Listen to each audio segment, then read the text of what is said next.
Oh, hello there. I'm Paige. And I'm Brandy. We're the hosts of this thing. Spectacular Specimens. Spectacular Specimens is a show where Brandy and I take turns showing each other And you. some incredible specimens. It's a collection of dead animals. Yeah. At Seattle's Burke Museum of Natural History and Culture. You can learn a lot from dead animals, which is what specimens are, by the way. And I like to think of today's animal as the star of the nighttime. What was that? Shh. Listen. That was definitely not a bird. A whole world is happening as we speak that's like our lives, but everything is flipped around. This nighttime star stays up all night, has traded its hands for wings, and uses its ears to see. Now that's what I call a nightlife. Welcome to the world of bats. And bats are very similar to performers because both bats and actors play different roles and put on a show under a curtain of darkness. A curtain of darkness? Oh, like a stage, like with a literal curtain. But what about with bats? The curtain is the nighttime sky. Let's peek into a world of mystery that happens after the sun sets. Places, people. Insightful, delightful, let's learn about the life cycle, solving mysteries with the power of curiosity.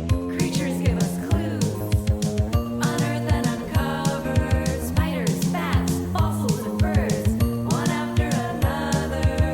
Let's open the box, dare you to look in, teeth, bones, wings, fur, spectacular specimens.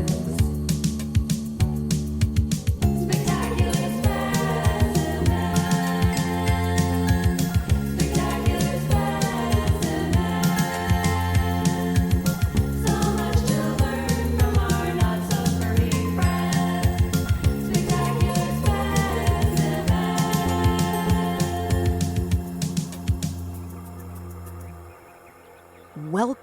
Welcome everyone. Settle in for a late night show.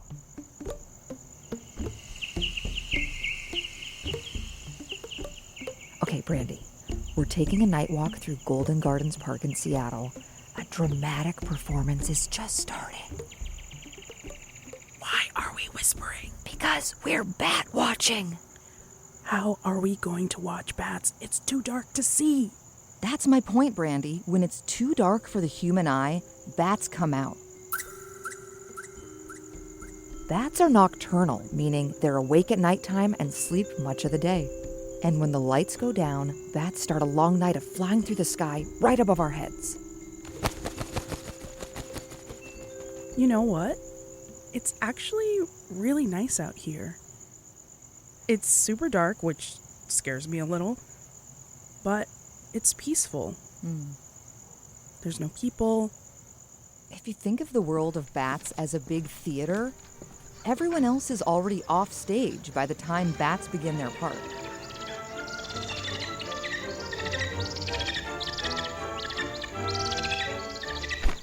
And I know a place we can go to peek behind the curtain and see these performers up close. Ooh, front row seats, huh?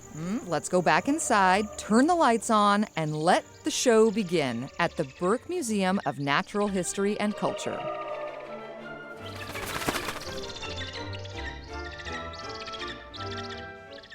I want to start by introducing you to a person who knows more about bats than just about anyone in the whole world, Dr. Charlene Santana.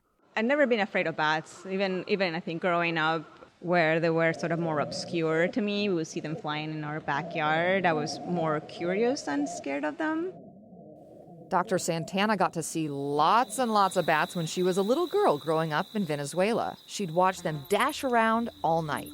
The bats that were in our backyard were fruit bats that were coming to eat the fruit. I know that they were just coming to get some food. And now she studies bats. She's the biologist who's in charge of overseeing the mammals collection for the Burke Museum of Natural History and Culture. But bats are her specialty, and she doesn't think they're spooky like some people do. Well, I'm not afraid of bats either, but you have to admit they have a reputation. They're always showing up in scary movies and Halloween decorations. Yeah, probably because, well, they're so very unlike any other animal we know. One thing that I've noticed over the years is that seems to be a fear that people gain as they get older. There are a lot of myths around bats, and part of it might have to do with the fact that they're nocturnal. So they're not like birds that we can see in the daylight. We know what they look like. We can see what they're eating. Whereas bats are flying at night. They're more obscure. They give a little bit more room for people's imagination to fill in the gaps about what these mysterious nocturnal creatures might be doing. Mysterious theatrical night creatures, flying between the curtains of night and day. But we can pull back the curtain on bats to see what their real story is. Bats have morphed over time to become many different bat species. Bats can fly because their species morphed to be able to fly. They can see in the dark because their species morphed to see in the dark. They sleep upside down Because the species morphed to sleep upside down. Yes! This is an evolutionary skill called diversification. A lot of animals have that skill. Like bears. There are 8 bear species in the world. You know, there are sun bears, there are polar bears, brown bears. Yeah, I love me some bears, but there's an important distinction with bats. Bats are masters of diversification. They've evolved over and over into new species types, and they probably will again. That's diversification. Okay, I think I'm following. Is this like how you and I are totally different people, but still both humans? Not exactly. Yes, we're different from each other, but still the same species. Bats, though, they're different from each other and different species. The first bat, millions of years ago, split into 2 species. Then those 2 split into 4, and those 4 split into more and more species of bats. Wow. Wait, why do they do that? To survive. Over millions of years, bats have morphed the shapes of their bodies and their heads and transformed into completely new species, so that allowed them to not compete with other animals for food and space. That sounds really unique. Very. If you look at the family tree of all mammals, bats are doing something special that is allowing them to diversify more quickly than other groups. Bats are one of the most diverse mammals. For example, bears have 8 species, bats 1,400 that are all different. So what makes them different? Is it their colors, their shapes? Yeah, some have different colors and shapes, but also some bats live in caves, others live in trees, they eat different foods, they even see differently from one another. Okay, talk about a diverse cast of talent. There are so many kinds of bats that if you wanted to say the name of one bat species every day, it would take you 4 years to name them all. What? About a day? Charlene and I will give a little sample like this. Day 1, the long-tongued fruit bat. Day 2, The little brown bat, Yuma myotis, short-tailed fruit bats, the smoky bat.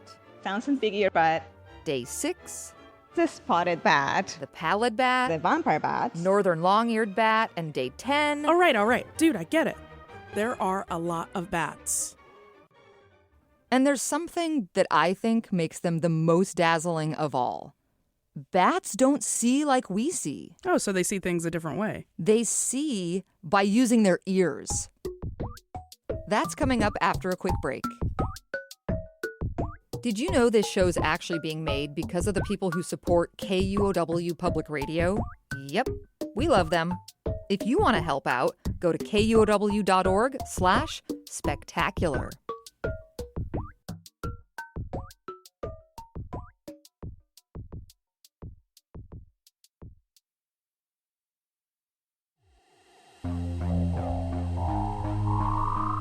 Dr. Charlene Santana runs a whole lab in Seattle at the Burke Museum, studying the ways bats have evolved and morphed over millions of years. I'll show you some bats here. We have a couple of drawers here. Inside these drawers are the preserved remains of bats from all over the world. Whole bats, bat skulls, bat wings, and tiny little teeth Dr. Santana can tell from her research of all these specimens that bats have a special sense. They see specimens. No, not a sixth sense, a special sense. That sense is the sense of echolocation. So they can see the world through sounds. It's hard for us to even imagine, but echolocation means that the hearing of bats is so fine-tuned, they don't just see what's in front of them, they hear it. Tell me more.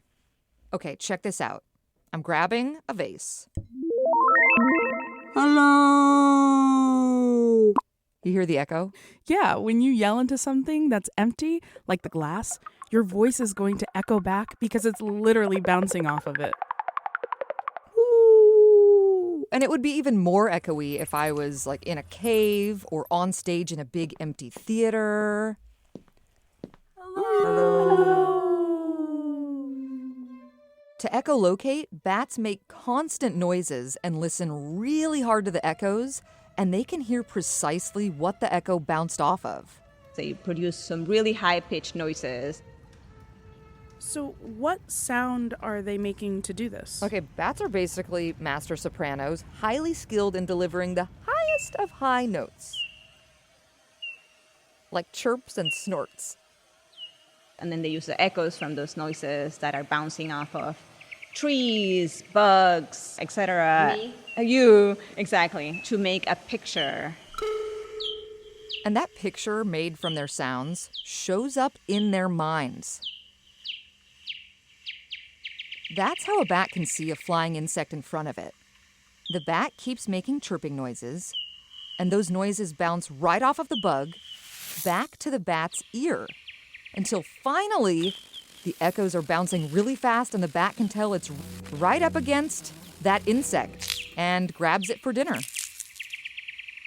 It's their sense of hearing. It's the same as our sense of hearing. They're just using it in a more sophisticated way because their ears and their brains are fine-tuned to high frequency sounds. There is something extra mysterious about this sound, for us at least. Humans cannot hear bat echolocation. What? No, I definitely heard the echolocation. Actually, we didn't. What we heard was a recording that scientists made to simulate what bats must sound like, because the real noises bats make in nature are not something humans can hear. No, I mean, we cannot. It's above our threshold. Higher than a soprano singer, higher than a tea kettle whistling, bat clicks and chirps and snorts happen in what's called ultrasound. The next big trend in music. Not if we can't hear it. So when we call something ultrasound, it's because it's above 20 kilohertz, so that's above human hearing. What we can't hear. So to try this out, here's what a low frequency sounds like. This is 100 hertz. Now let's go a little higher to 1 kilohertz. And a warning, it could be a little hard on your ears.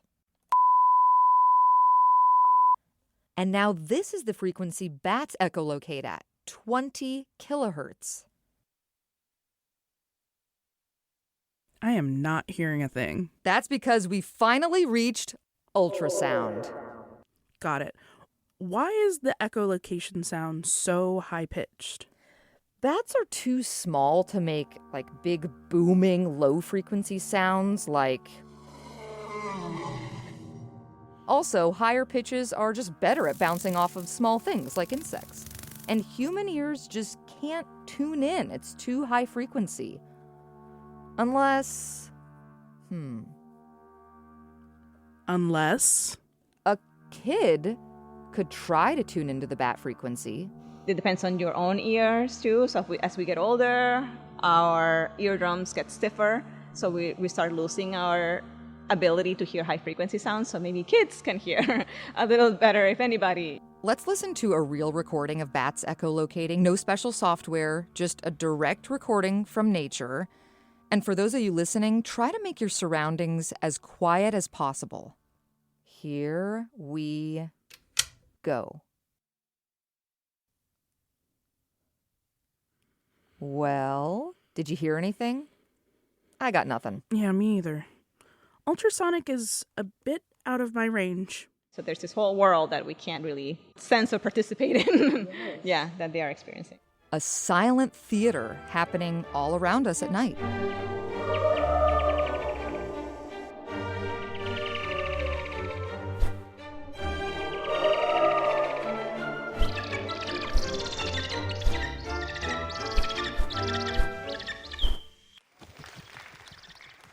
But you can get to know the characters by looking at bat specimens, right? We have done some studies, and with that we have learned that echolocation has been a major driving force of their general skull shape. Over millions of years, bats use their bones and skulls in new ways, and then very slowly their bones and skulls changed. The bat skull evolved. And you can see different bat skulls that resulted from this evolution at the museum. Dr. Santana has collected a lot of skulls, but she has even more now on the computer. We have some methods where we can 3D scan these bat skulls and make computer models and then make comparisons across all these hundreds of species. You can see that bat heads are shaped very differently from other animals. And it gets even more complicated because some bats use their mouth to echolocate and some use their nose. They use their nose? The bats that echolocate through their noses tend to have snouts that are pointed more downwards. Let me show you some of my favorite bats. It's right here at the Burke Museum in a special drawer. They're called the neotropical leaf-nosed bats. If your nose got smushed and spread out really thin to look like a leaf, that's what they look like. That's why they call them leaf-nosed bats. So they have this little structure around their nostrils that looks like a little leaf, because in the case of nasal echolocators, the sound is coming through their noses. You're still producing the sound in your larynx, but it's coming out of your nostrils. And this is cool because, well, for a lot of reasons, but because by making sound out of their nose, they can carry their food at the same time. So all these bats are flying through the air just going... Yeah, and a little bit of...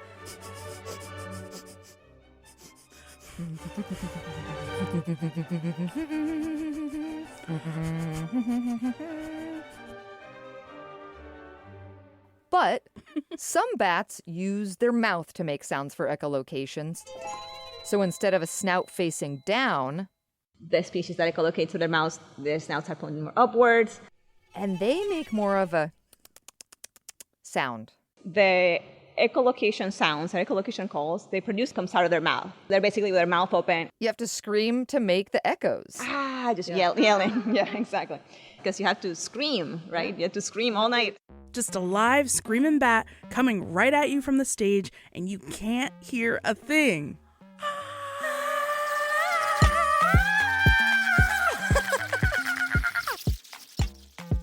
In the drama department for bats, they've got a lot of costume items, and the snout is one of them. Some point up, some point down, and some even look like a leaf nose.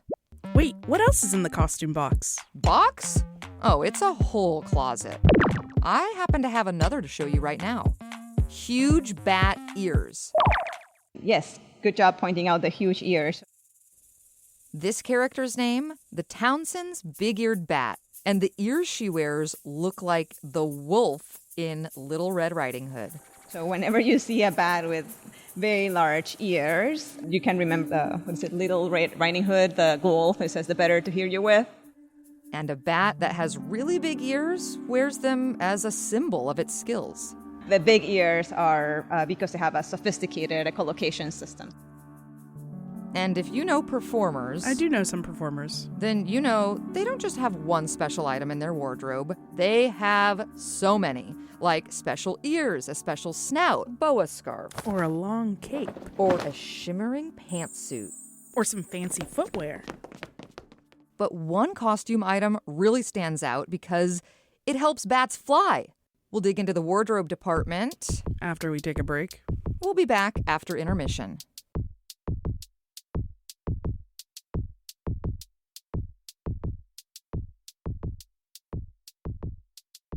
Have you downloaded your activity book yet?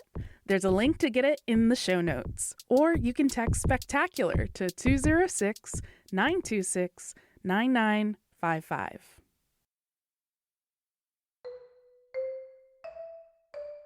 Let's go deeper into the costume closet here. Ooh, here's a Dracula outfit. Oh, there's a whole selection of vampire wear in the back, even though bats are actually heroes, not villains. They just happen to have sharp teeth like a vamp. But okay, I digress. What else do you see in their wardrobe? Look at these teeny tiny tights. Oh, have you ever seen the shape of a bat's body? It's like all chest and torso, and their legs are tiny. Bats are very top heavy because they have big pectoral muscles, but they have teeny tiny legs. So I always say that bats always skip leg day. Teeny theater tights, specially designed ears, but where is the thing I'm looking for? Oh, here it is. A bat wing. Look closely, Brandy. This is very, very rare in the mammal world. They are the only flying mammals. The only ones?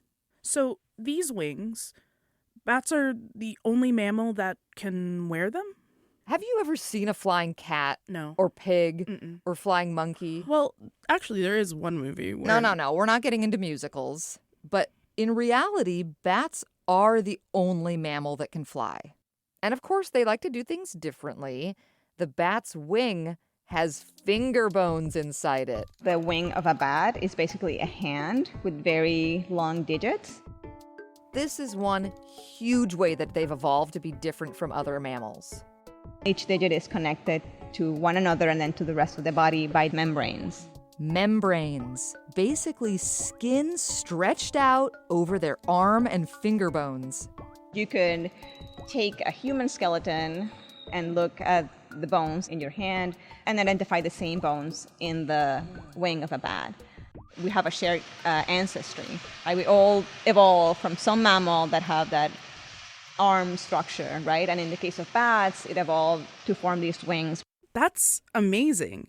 Evolution turned bat hands into wings. I gotta talk to my agent about the deal bats got. You do. But these bat wings are super fragile, Brandy. Dr. Santana actually stores most of her bats with the wings folded on top of the body to protect them from snapping in half. When they are dry like this, they are very brittle, so they can break very easily. With their wings folded like that, we can fit more within a drawer. And even with the wings folded like this, we can take the measurements that we need. Bats use their stretched out wings for food too. It allows them to create like a little net that they can use to scoop insects in flight. The wing extends like a net and can catch a mosquito whizzing by, which is one of the reasons I really love bats. They eat mosquitoes, a lot of mosquitoes. A lot. How many are we talking? Bats can eat 1,000 mosquitoes per hour, and small bats are really good at finding them. One famous species is the little brown bat. I've seen those. They live all around Washington State. What's their costume? Oh, a costume great for catching mosquito after mosquito because they're like acrobat. The little brown bat is, well, little and fast with slender legs and mousy ears and catches tiny insects midair. Dinner and a show. I like it.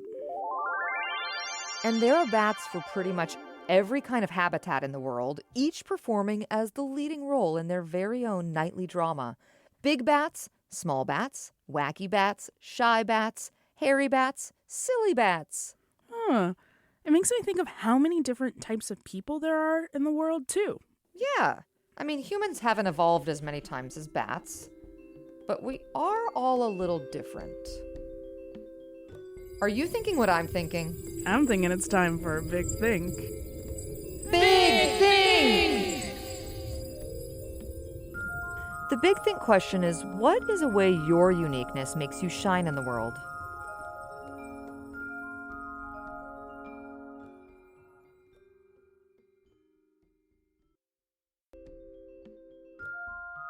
The Big Think question is, what is a way your uniqueness makes you shine in the world?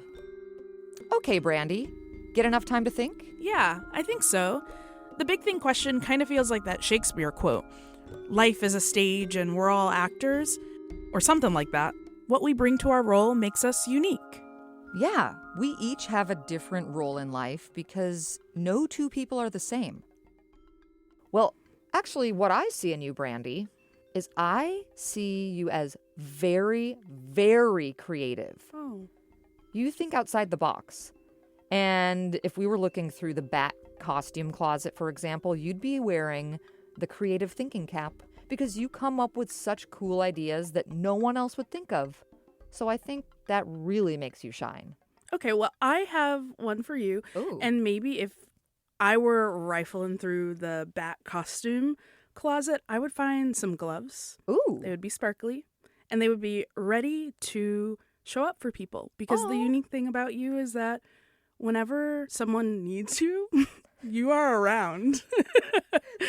You are so ready to be a good friend and a great coworker. And I think that makes you particularly unique the way that you do it. Thank you, Brandy. And that's how we're unique. Of course, humans aren't unique because of diversification. There aren't 1,400 different species of human. But bats and humans really do have uniqueness in common. Each species of bat is so unique. If we could actually see them in the night sky, I bet it would look like millions of performers high in the air, all so different. Fruit bats, little brown bats, Townsend's big-eared bats. Putting on the greatest show. And if you want to be in the audience, just step outside on a crisp, quiet night and listen for the swoops and flaps of these silent singers, acrobats, dancers, and gliders. You might not see the play, but you'll definitely hear the music. Because the show must go on. We'll leave it there today. Thanks for thinking big with us. And tell us your big think. We want to know what makes each of you listening unique. What makes you shine in your world? Tell us by drawing a picture or sending us a note. There are all kinds of ways to get in touch in today's show notes. Spectacular Specimens was created by me, Paige Browning, And me, Brandy Fullwood. with KUOW Public Radio in Seattle in collaboration with the Burke Museum of Natural History and Culture, with fact-checking by April Craig. Our theme song was composed by Emily Noakes and mixed by Eric Blood. And actually, a lot of our show music is also composed by Emily Noakes. If you like our show and want to hear more episodes in the future, please rate and review it. It actually really helps. Alrighty, talk soon. Bug you later.